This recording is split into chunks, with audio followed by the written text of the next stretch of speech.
Welcome to the deep dive. Today, we're really cutting through the noise. We're going to give you a properly well-informed perspective on just one single but pivotal day, July 13th, 2025. We've gathered a stack of key articles, some research notes, and our whole mission here is to pull out the most important nuggets of knowledge, the real insights. So, yeah, get ready for some genuine aha moments. Absolutely. It was quite a day, packed with significant developments. And looking at July 13th like this as a snapshot, it's fascinating. You really see how events that seem separate, they often connect. They highlight these underlying trends. Global politics, our environment is changing, the pace of innovation. So our focus isn't just what happened, but like the deeper meaning, the so what of it all. Okay, let's jump right in then. Geopolitics first, and this was a big one. President Trump's announcement on July 13th. It sent immediate ripples across global trade and even domestic policy. So first up, the tariffs. A pretty significant 30% tariff on imports from the EU and Mexico, set to kick in August 1st. And the stated reason for Mexico, failure to curb drug trafficking, apparently, with a clear warning, too, of escalation if talks failed. Right. And that move immediately, well, it cranked up the tension on this tit-for-tat trade conflicts we've been seeing globally. What's really crucial to grasp here, I think, is that this isn't just about economics. It's more like a deliberate re-weaponization of trade. Using it as a primary foreign policy tool. It signals, a potential new era where economic pressure comes before or maybe even replaces traditional diplomacy sometimes. And the EU's response, it was quite calculated. They are studying retaliatory options, around 21 billion worth, they said. But they held off actually imposing them on U.S. goods for now. Strategically, it keeps a window open for negotiation, even if, some EU exporters were probably pretty frustrated and wanted immediate action. Yeah, you can imagine. And the president's announcement wasn't just about trade, was it? In the same breath, basically, he granted ICE immigration and customs enforcement agents the sweeping authorization to use any necessary means for self-protection. This was partly tied to recent demonstrations at cannabis farms out in California, and this immediately set off alarm bells. Big time. Immigration advocates, civil liberties groups, very concerned. And understandably so. I mean, granting law enforcement such broad, kind of unchecked power without clear limits, well, it raises fears of potential misuse, doesn't it? And maybe a chilling effect on constitutional rights. Okay, shifting gears slightly, but still on diplomacy. Another crucial meeting that day, NATO Secretary General Mark Rutte was in Washington. His visit, July 14th and 15th, came right amid growing concern over Ukraine's defense needs. With Russia's offensive still grinding on. And here's where it gets really interesting. President Trump hinted at some kind of major statement about U.S. weapon transfers to Ukraine, possibly going way beyond what the Biden administration had authorized. Right. And the broader significance there is, well, the potential for a pretty substantial shift. Yeah. Towards more direct U.S. involvement in Ukraine. It raises some critical questions, obviously, like what's the impact on NATO supply chains? Who carries that burden? And of course, how would Russia react to that kind of escalation? Allies are watching this dynamic incredibly closely, and there's a real debate happening, isn't there? Does sending heavier arms actually deter Russia, or does it just risk making the conflict dangerously wider? While the U.S. and Europe are navigating all that, we also saw some pretty significant moves elsewhere, Asia-Pacific specifically. On the 13th, Australian Prime Minister Anthony Albanese was in Shanghai, part of a 6-day trade and diplomacy trip. He apparently stressed stability in the Taiwan Strait, warning against anything that could inflame tensions. But at the same time, really underscoring Australia's economic reliance on China. It's a constant theme. His trip involved unveiling plans to boost tourism, deepen trade ties. And interestingly, back home, his treasurer, Jim Chalmers, was publicly defending the Reserve Bank keeping interest rates steady. Yeah, Australia's approach here is fascinating. It's this delicate strategic balancing act. On one hand, they're working hard to strengthen economic ties with Beijing, but on the other, they're aligning ever closer with security partners like AUS, the pact with the UK and US. And that dual strategy, well, it definitely draws scrutiny, particularly from human rights activists worried about those closer ties. And then in stark contrast, right around the same time, July 12th and 13th, Taiwan was holding its biggest ever military drills, using U.S.-supplied rocket systems, simulating defense scenarios, which, as you'd expect, drew sharp condemnation from China, and just ratcheted up those concerns about escalation in the strait even further. And there was yet another development shaping global security on the 13th, Canada making a move. The HNCS St. John's, a Canadian warship, about 250 personnel on board. It set course for European waters, first time since the Ukraine conflict began. So a clear signal of Canada's commitment to NATO, to collective defense. And at the same time, over in France, President Macron announced an extra $6.5 billion in military spending over the next 2 years, aimed squarely at boosting France's defense capabilities. These deployments, these spending increases, they definitely reflect a broader trend. European allies stepping up, recognizing they need to enhance their own defense posture amidst these ongoing conflicts. But it also sparks those internal debates, doesn't it? About spending priorities at home. Yeah. And, critically, the potential for further escalation in what's already a really volatile region. And speaking of global realignments, we should probably touch on a partnership that's causing some concern. On July 13th, North Korea's leader, Kim Jong-un, met with Russian Foreign Minister Sergei Lavrov. Reports say their talks focused on strategic cooperation in, quote, international arenas.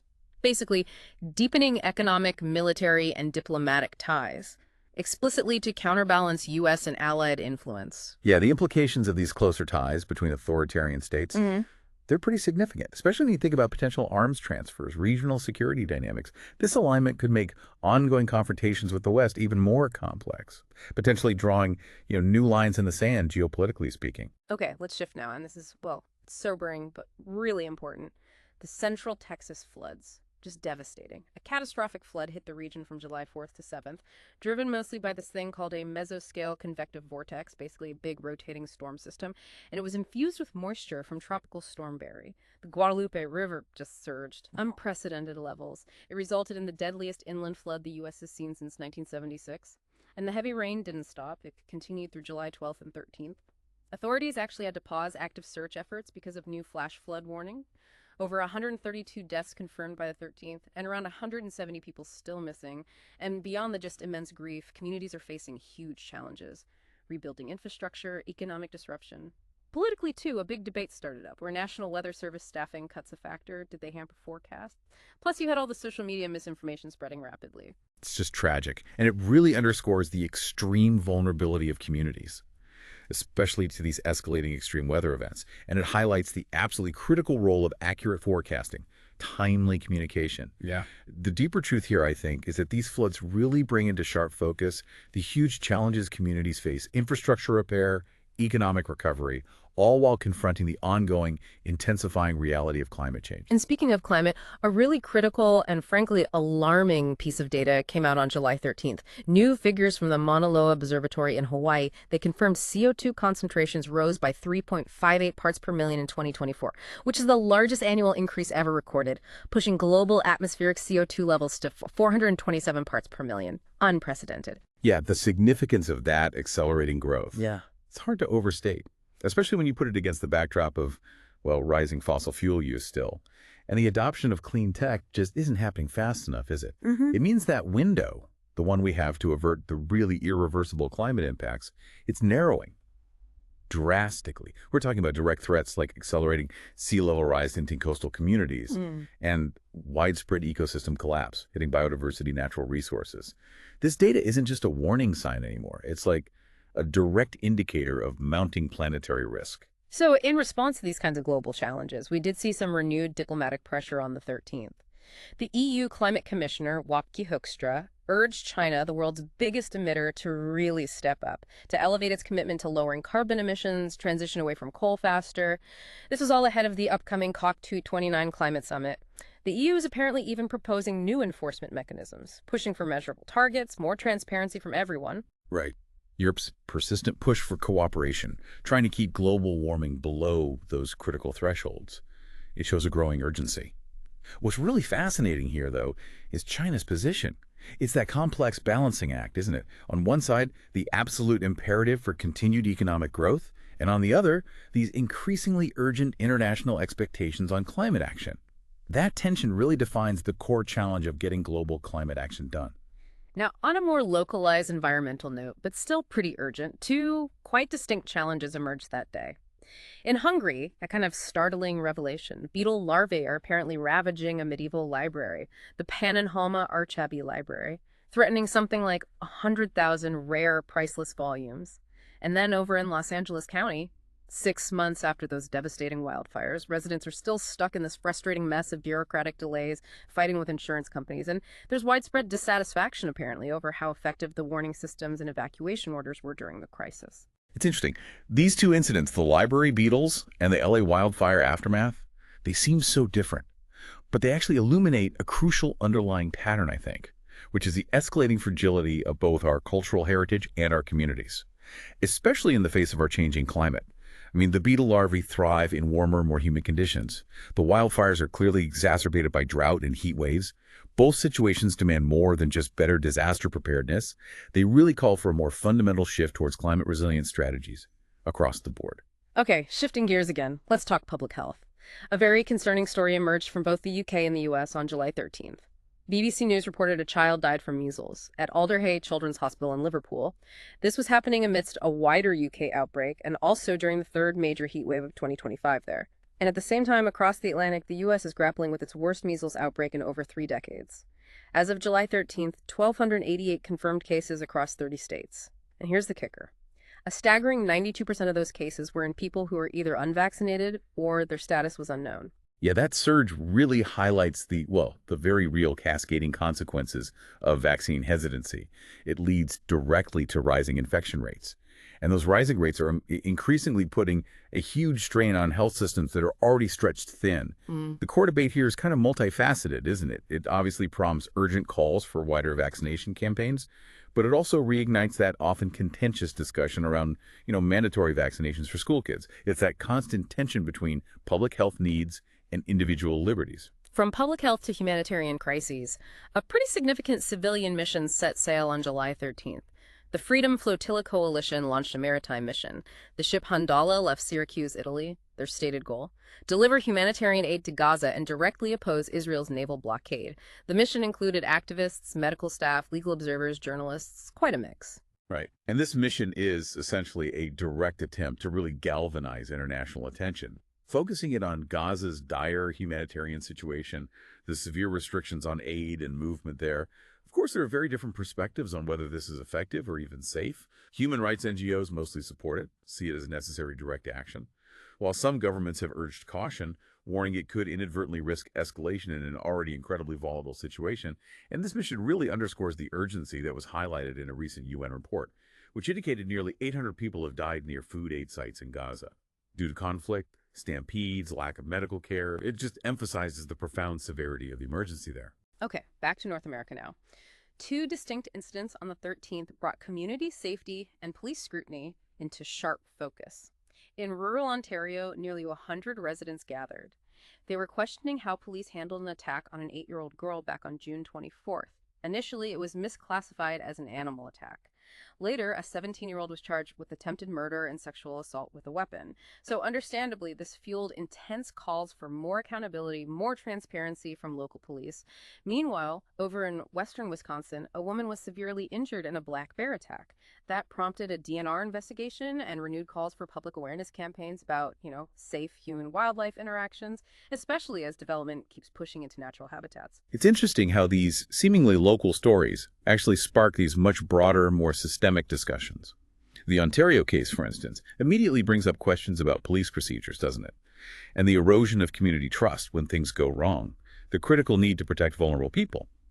The Wisconsin bear attack, on the other hand, highlights the growing challenges in wildlife management. As our towns and suburbs expand, we're forcing more frequent and potentially dangerous encounters between people and animals. And for travelers, some news that was probably widely welcomed from the TSA on July 13th, the Transportation Security Administration announced a change, a pretty significant one.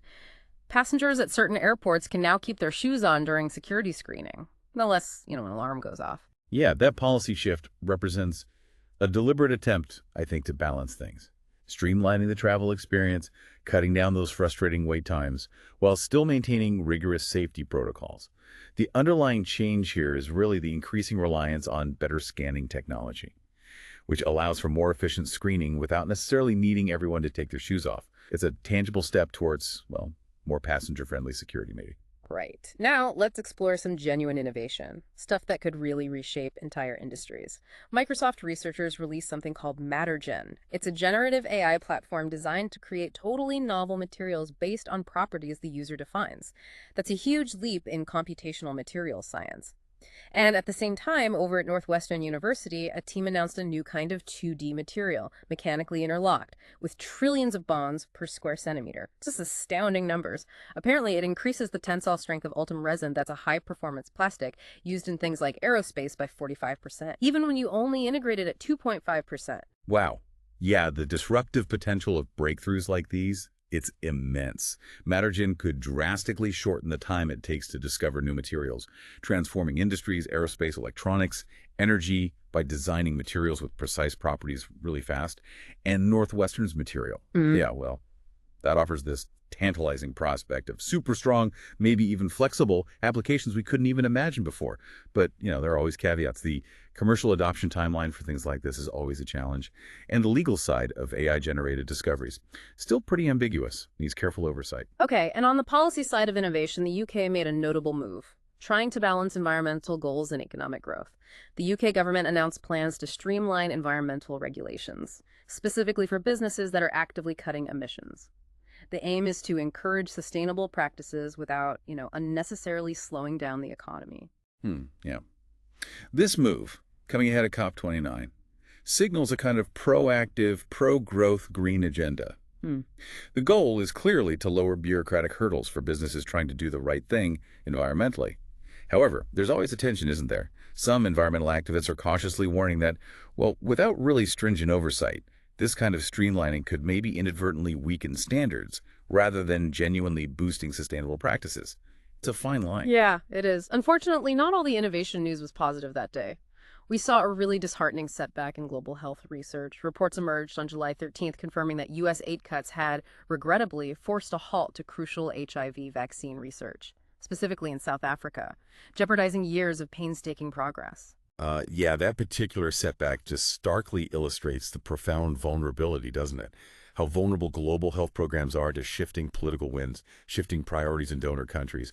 And the ramifications aren't just felt in the labs. These kinds of funding cuts can have a devastating impact on long-term efforts to end the HIV epidemic, leaving communities who rely on this progress without a really crucial tool in that fight. Absolutely. Okay.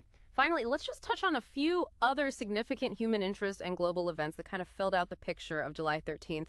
There was a preliminary report on that recent Air India crash, the one that happened just the day before, July 12th. It revealed a chilling detail. Fuel to the plane's engines was apparently shut off just seconds after takeoff, which immediately raised urgent questions about maintenance, pilot training, regulatory oversight, all of it.